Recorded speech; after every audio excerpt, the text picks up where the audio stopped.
Հետևյալն է խնդիրը, պատմության ընթացքում Հայաստանի առաջին դեպքն է, երբ որ սահմանադրական դատարանում խախտումների ազդեցությունը ելքի վրա մաթեմատիկորեն ապացուցված է, այսինքն միշտ հիմնավորումները, որ բերվում է, քննարկում են, ասում են, այ կազդի էր արդյունքների վրա, չէր ազդի արդյունքների վրա, հիմա ունենք դեպք, երբ որ վերահաշվարկի արդյունքում հրապարակվել են թվեր, այդ թվերով Բարգավաճ Հայաստանը հավաքում է 4%-ից ավել, 50-ից ավելով է, այսինքն ձայն, հետո մեկ էլ հանկարծակի երկու հատ ընտրատեղամասում անվավեր են ճանաչվում և դրա արդյունքում 153 ձայն չի երիկում։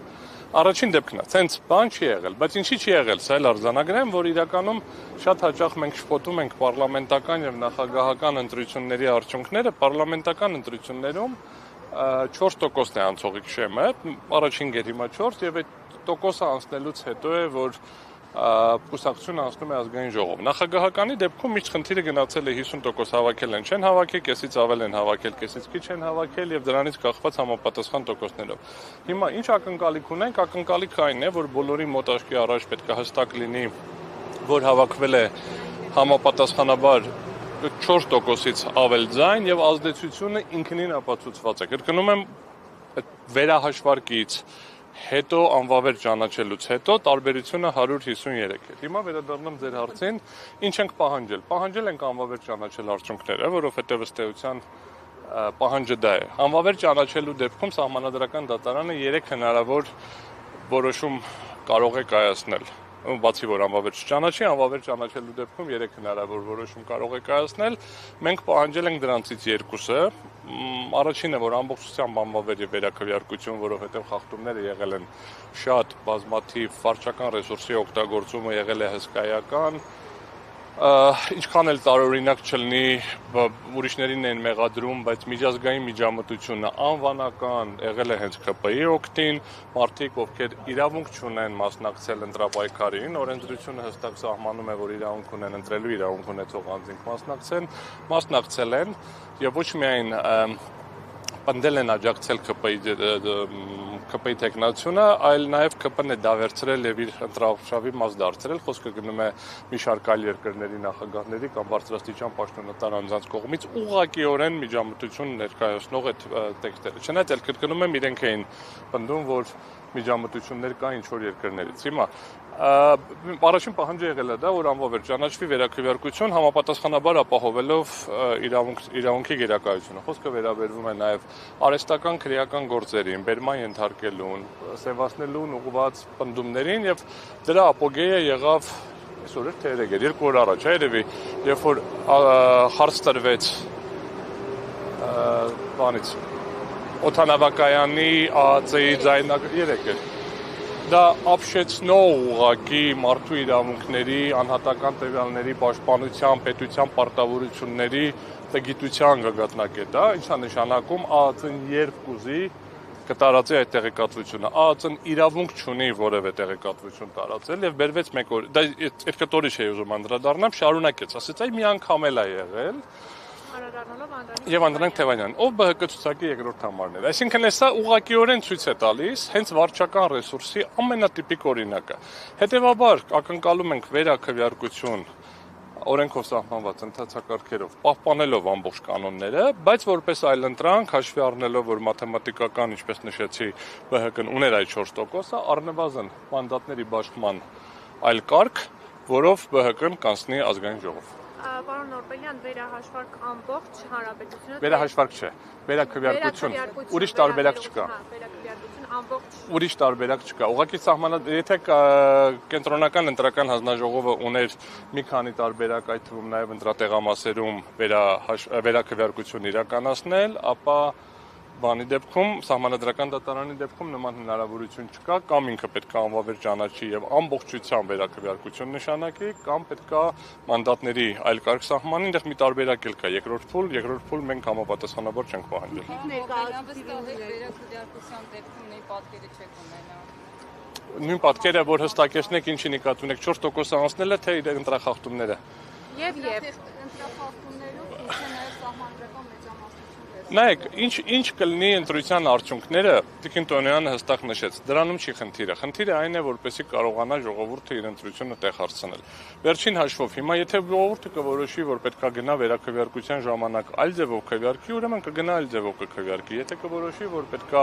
այլ ձևով ի օգուտ ընդդիմության քվեարկի, ուրեմն ընդդիմությունը, երբ որ կլինի երրորդ ուժերի, չորրորդ ուժերի, ուրեմն չորրորդ ուժերի։ Խնդիրը հետեւյալն է։ Այդ վերաքվեարկության ինստիտուտի ամբողջ իմաստը կայանում է հետեւյալում։ Եթե տեղի են ունեցել խախտումներ, որոնք հնարավորություն չեն տալիս իրականում պարզել ժողովրդի կամքը, իսկ մենք խոսում ենք դրա մասին, ապա պետք է լինի վերաքվեարկություն, բայց ոչ թե ավտոմատ տեխնիկական, մեխանիկական գործողություն, այլ ապահովելով իրավունքի գերակայությունը այն սկզբունքները, որոնք կան։ Հետևաբար սահմանադրական դատարանի որոշման մեջ ակնկալում ենք ոչ միայն եզրափակիչ մասը, որ ասի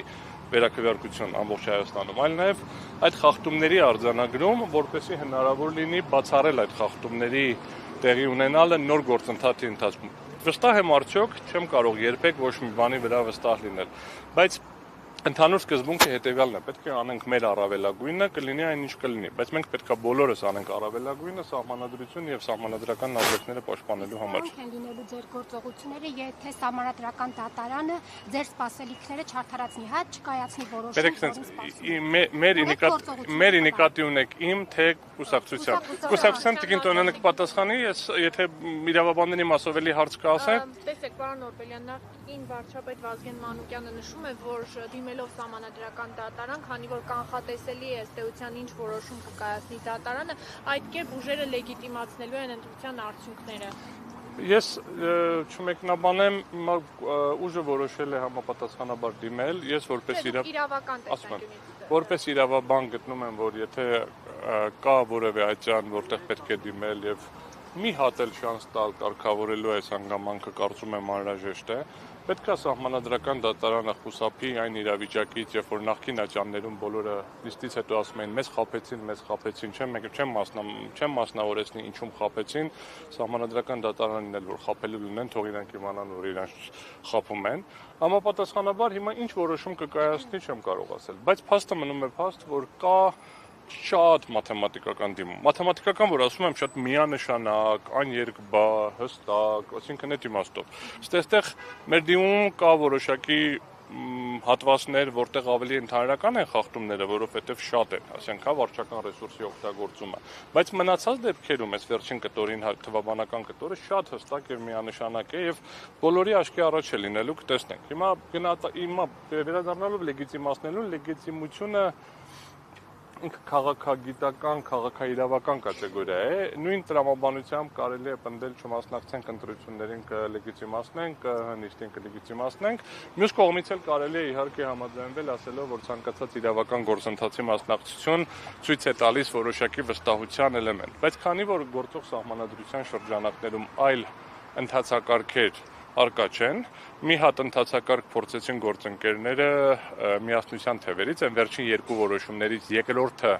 բողոքարկում է սահմանադրական դատարան, բայց այն մեծ որոշումը, որտեղ երկար ինչ-որ նկարագրել էր իրարահակած պնդումներով կենտրոնական ընտրական հանձնաժողովի այդ որոշումը, դա փորձեցին վարչական դատարանը համապատասխանաբար չընդունեց։ Հետևաբար այլ իրավական գործընթաց